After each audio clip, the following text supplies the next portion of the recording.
예수님은 2000년 전에 세상에 참 빛으로 오셨습니다. 그러나 사람들이 그를 알아보지 못하였고 영접하지 아니하였습니다. 우리 예수 믿는 그리스도인은 예수님을 나의 왕 하나님으로 그리스도로 받아들이고 있습니다.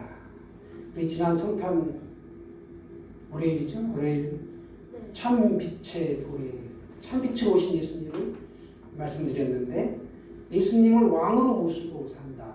이게 얼마나 귀하고 값진 것인지 우리가 세상 알아야 된다라는 것을 더 한번 언급하고 가겠습니다. 우리 마음 중심에 왕자가 있는데 그 왕이 앉는 자리를 우리가 특별히 보좌라고 합니다. 왕이신 예수님이 그 자리에 자정에 계셔야 함에도 불구하고 그렇지 못할 경우가 있다는 겁니다. 왕이 앉는 자리에 다른 왕이 아닌 사람이 앉으면 반역이죠. 우리가 예수님을 구주와 주님으로 모시고 있으면서도 그렇지 않을 때가 있다는 거죠. 내 생각, 의지대로, 내 뜻대로, 내가 좋을 대로 행동한다. 그것은 왕을 인정하지 않고 내가 왕의 자리에 앉아가지고 왕 노릇을 하는 겁니다. 반역이죠. 그래서 유대인들이 그랬다는 겁니다. 2000년 전에 예수 그리스도가 이 땅에 메시아로 오셨음에도 불구하고 그들은 아직도 예수님이 이 땅에 초림하지 않았다라고 있습니다. 우리는 재림을 기다리고 있죠. 그래서 그들은 구약 시대부터 유대인들의 신앙의 기준은 두 가지가 있었는데 하나는 금식이요 하나는 안식일 준수였습니다. 토요일이죠. 안식일을 지켰습니다. 당시 세상에 이목을 집중시키고 있었던 혜성같이 등장한 사람이 있었다. 그분이 바로 예수 그리스도이시죠. 그의 제자들과 죄인들이 하루는 보니까 함께 먹고 마시고 잔치를 벌이고 있는 것입니다. 그 장면을 보고 사람들이 의아하게 여겼습니다. 그때 세례 요한의 제자들과 바리새인들은 나라를 위해 금식하고 슬퍼하며 하나님의 은혜를 구하고 있을 때였습니다. 그런데 예수님의 일행은 보니까 먹고 마시며 잔치하고 있으니까 행동을 반대로 하고 있으니까 그들이 묻습니다. 이해가 되지 않았던 것이죠.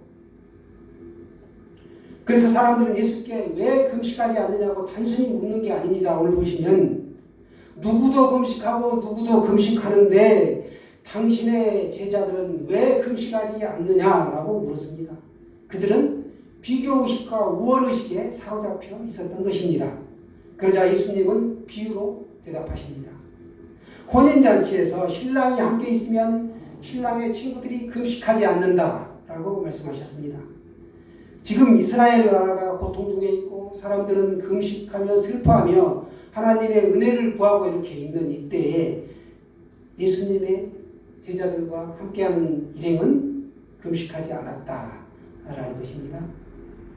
그런데 구약성경에 보면 이사야서 61장에 보시면 그런 고통 중에 있는 이스라엘 백성들을 하나님의 신부다라고 말씀하고 있습니다. 하나님을 또 이스라엘의 신랑이다 이렇게 표현하고 있습니다.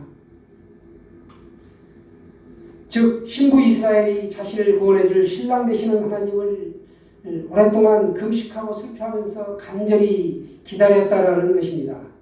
그리고 드디어 그 구약 시대로부터 오랫동안 기다렸던 하나님의 그 은혜가 그들에게 지금 주어지게 됐다라는 것을 말씀하고 있습니다. 바로 신랑이신 하나님이 신부 이스라엘에게 직접 육신의 몸을 입고 찾아오신 것이죠. 예수님이 이 땅에 오셨다라는 것입니다. 결혼잔치가 열린 것입니다. 그러니까 이제는 금식하고 슬퍼하는 대신에 기뻐하며 그 혼인잔치를 열어야 마땅했습니다. 여러분 결혼 피로연장에 갔는데 오늘 금식입니다 라면 얼마나 황당하겠습니까? 이스라엘을 고통에서 구원해준 신랑 예수님이 왔기에 이제 혼인잔치에 함께 있는 신랑 그 신랑 친구들은 더 이상 슬퍼할 필요가 없다. 금식할 필요가 없다. 다만 그 신랑은 아주 잠깐 동안 빼앗길 때가 있을 것이다. 바로 예수님이 십자가에 못 박혀 피 흘려 죽으신 동안만 슬퍼할 것이다 라고 예수님은 말씀합니다. 그것이 바로 오늘 뭐라고 말씀하는가 하면 예수님은 신랑을 빼앗긴 날에는 슬퍼하며 금식을 하게 될 것이다 이렇게 말씀하고 계십니다. 그렇지만 예수님은 곧 다시 살아나셔서 성령을 이스라엘 백성 즉 신부에게 주시고 그 성령을 통해 신부와 함께 영원히 거하신다라고 말씀하고 계십니다. 신랑 예수님과 신부의 혼인잔치는 잠깐 동안 열리고 끝나는 것이 아니라 영원히 계속될 것이다. 성령님이 동행하는 은혜의 시대가 펼쳐지는 것이죠. 금식하고 슬퍼하는 이 시대는 끝나고 이제는 영원한 기쁨의 시대가 열렸다라는 사실입니다. 예수님은 오늘 말씀합니다. 낡은 옷에 새 천조각을 대지 않아야 된다. 새 천조각을 대면 새 천조각이 잡아 당기는 힘 때문에 낡은 천조각이 헤어지고 찢어지게 되죠. 또 낡은 부대에 새 술을 넣지 않아야 한다. 이렇게 말씀하셨습니다. 다시 말해 예수님은 자신의 신부인 하나님의 백성들이 더 이상 그 옛 세상을 따라가는 것이 아니라 예수님과 함께하는 새로운 세상을 살아가라. 이렇게 말씀하고 바라고 계시는 것입니다. 예수님은 당시에 이 종교 지도자들의 율법적 사고방식을 낡은 옷이다라고 표현하였습니다. 오래된 옷이 낡은 옷이 아니라 그들의 낡은 사고방식과 틀을 버려야 한다라고 낡은 옷이다 라고 말씀하고 계십니다. 그런데 그들은 새로운 것을 받아들일 수용 능력이 부족하다라는 것입니다. 자신들의 기존의 사고방식과 전통만을 고집하는 당시 그런 종교 지도자들에게서는 더 이상 발전적인 미래를 기대할 수가 없다라는 뜻입니다. 그래서 예수님은 당시 종교 지도자들이 예수님께서 장차 펼쳐나가실 새로운 시대에는 너희들은 부적합하다라고 판정을 내리셨습니다. 우리도 편협한 사고가 있을 수 있죠. 우리 신상근 집사님이 호주를 다녀왔는데 세상에는 호주를 갔다 온 사람과 호주를 가보지 않는 사람 두 종류만 있다. 이렇게 표현할 수가 있다라는 거예요. 호주가 좋긴 하여도 바른 생각은 아니죠. 예수님은 더러운 것을 피할 것이 아니라 오히려 더러운 것들의 한 복판으로 들어가서 세상의 거룩한 바이러스를 퍼뜨려야 한다라고 말씀하고 계십니다. 구약의 거룩함이라는 것은 더러운 것과의 격리를 말씀했습니다. 만지지 않고 오히려 피하는 거죠. 도망가는 것이 그들의 성결이었다면 현대 교회 역시 유사한 문제를 놓고 다툴 수가 있는데 현대 교회에서는 그게 아니라는 거죠. 세상으로 나가라는 것입니다. 피할 것이 아니라 세상에 나가야 한다. 일부 교회 종교 지도자들은 세상의 풍조와 문화가 교회 안에 들어오지 못하도록 막는 데에 안간힘을 씁니다. 물론 그게 당연하죠. 그렇지만 항상 그게 옳다라고 볼 수가 없다. 우리가 보아서도 안 되고 들어서도 안 되고 해서도 안 되는 일만 찾는다. 이게 정답이 아니라는 거죠. 하지 말라는 계명만 줄곧 만들어내는 게 현대 교회가 아니라는 겁니다. 그런 분들은 심한 경우에 세상의 문화를 사탄적이다라고까지 표현을 합니다. 하지만 세상은 본래 모두 하나님의 것이었다라는 것을 우리가 기억할 필요가 있습니다. 지금 그 중에 어느 것 하나라도 만약에 사탄이 잠시 동안이라도 지배하고 있다면 우리가 다시 되찾아와야 되는 것이죠. 교회의 문 걸어잠기기 정책은 그래서 실패할 수밖에 없다. 외부의 공격을 막아내는 한계가 있다는 겁니다. 마치 건물 안에 불이 났는데 창문과 출입문 전체를 용접해가지고 도망갈 수 없게, 나갈 수 없게 하면 어떻게 되겠습니까? 귀중한 생명이 희생되겠죠. 틀어막는다고 되는 게 아니라는 거죠. 이처럼 수비형 교회가 되면 현상 유지는 할 수 있을지 몰라도 더 이상의 성장과 발전은 기대할 수 없게 됩니다. 예를 한 가지 더 들어보겠습니다. 우리가 지금 미국하고 축구 경기를 합니다. 그런데 우리가 적극적으로 공세를 펼치고 해야 됨에도 불구하고 수비에만 치중해가지고 전혀 슈팅을 하지 않는 겁니다. 그렇게 되면 그 경기 결과는 불을 보듯 뻔한 거죠. 아주 잘 싸워도 0대0에 머무르게 될 겁니다. 슈팅을 해야죠. 그것처럼 방어적인 거는 수세에 올릴 수밖에 없다. 그래서 우리 교인들은, 특히 그리스도인들은 세상에 나아가 제자로서의 삶을 마땅히 살아야 할 줄로 믿습니다.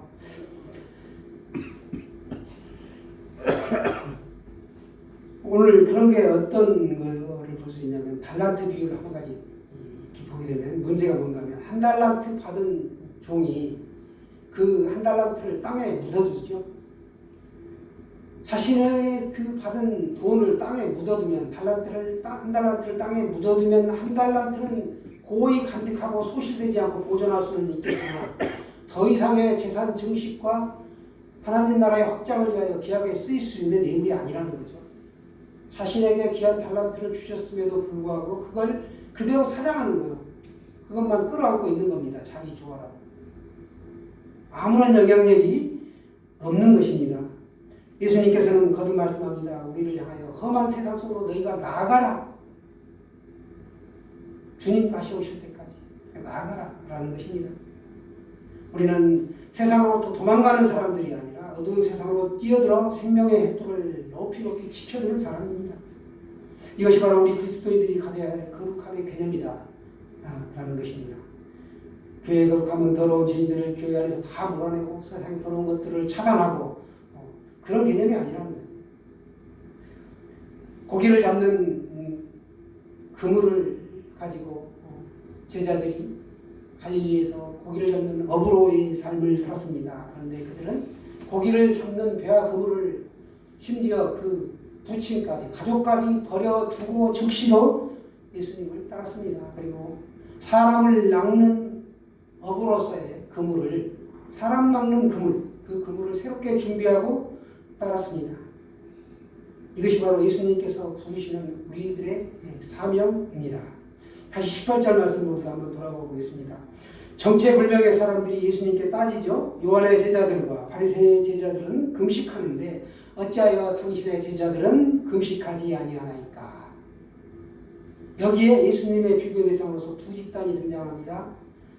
하나는 세례 요한의 제자들이요, 하나는 바리새인들이죠. 바리새인들은 보수 세력이라면 세례 요한의 제자들은 개혁 세력입니다. 이 두 사람들이 상반된 이 세력이지만 금식에 있어서만큼은 의견의 일치를 보았습니다. 당시 경건한 유대인들은 공식적인 그 금식 외에도 연중 필요한 날 금식을 지켰고 매주 정기적으로도 금식하였습니다. 정작 가난하고 헐벗고 힘든 이웃들을 돌아보는 것이 아니고 자신들의 그 신앙이 아주 훌륭하다라는 것을 드러내기 위하여 습관적으로 금식을 했다는 것이죠. 금식이라는 것은 우리가 보통 비상조치라고 볼 수 있습니다. 특별한 계기도 없이 그들은 습관적으로 기도를 했다, 금식을 했다라는 것입니다. 능력이 나타날 수 없죠. 노후한 건물의 소방시설을 보게 되면 자꾸 그 소방시설이 오작동하게 됩니다. 화재가 나지도 않았는데 비상벨이 울리고 비상등이 막 번쩍번쩍하면 사람들이 놀라고 다 뛰쳐나오죠. 일손 멈추고. 그렇게 되나 이게 한 번, 두 번 자꾸 하게 되면 사람들은 비상벨이 울려도 꿈쩍도 하지 않습니다. 그 자리에서 그대로 자신이 주어진 그 일을 그대로 한다는 겁니다. 그리고 혼잣말로 투덜거리죠. 아이 참, 경비는 뭐하고 비상벨을 작동하는 걸 끄지 않나. 이처럼 비상조치가 의미 없이 습관적으로 바리새인들처럼 금식을 자주 하게 되면, 거듭되면 더 이상 비상상황으로 받아들여지지 않게 된다라는 것입니다. 금식의 의미와 효과가 급격히 퇴색될 수밖에 없다라는 사실입니다. 금식을 우리가 하지 말라는 게 아니죠. 금식을 평소에 남용하면 정작 금식이 필요할 때 금식이 주는 긴장감과 간절함이 사라지게 된다라는 것입니다. 평소에도 그렇잖아요. 우리 약물을 자꾸 남용하다 보면은 정작 필요할 때 약효가 나타나지를 않습니다. 내성이 생겨서 그런 것이죠. 습관적으로 반복되면 원래의 목적이 이렇게 흐려지게 된다. 라는 것입니다. 오히려 지금은 예수님이 주인공이 되실 우리가 천국잔치를 준비해야 할 때입니다. 그래서 어떻게 해야 되나요? 기쁨이 충만해야 되고 또 항상 때를 분별하며 살아야 하겠습니다. 결혼식장에 갔는데 우리가 지금 결혼잔치가 열리고 있는 세상입니다. 힘들어도 예수님과의 그 결혼잔치가 계속 진행되고 있다. 누구와 함께? 성령님과 함께 진행되고 있는데 상복을 입어요. 내가 혼자서. 그러면 결혼식장에 상복 입고 가면 어떻게 되겠습니까? 안 맞는 것이죠. 현대 그리스도인들이 항상 조심해야 하는 부분이 바로 이 부분이다.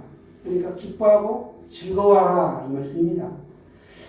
무엇이든 열심히 하는 것 좋습니다. 그런데 우리가 하나님의 의도와 하나님의 뜻과 상관없이 반대로 가는 것, 그건 점점 하나님의 뜻과 멀어지는 것이고 잘못된 길을 열심 특심으로 가는 것입니다. 그리스도인들은 그래서 항상 자신의 목적과 사역의 의미를 되짚어 봐야 한다라는 것입니다.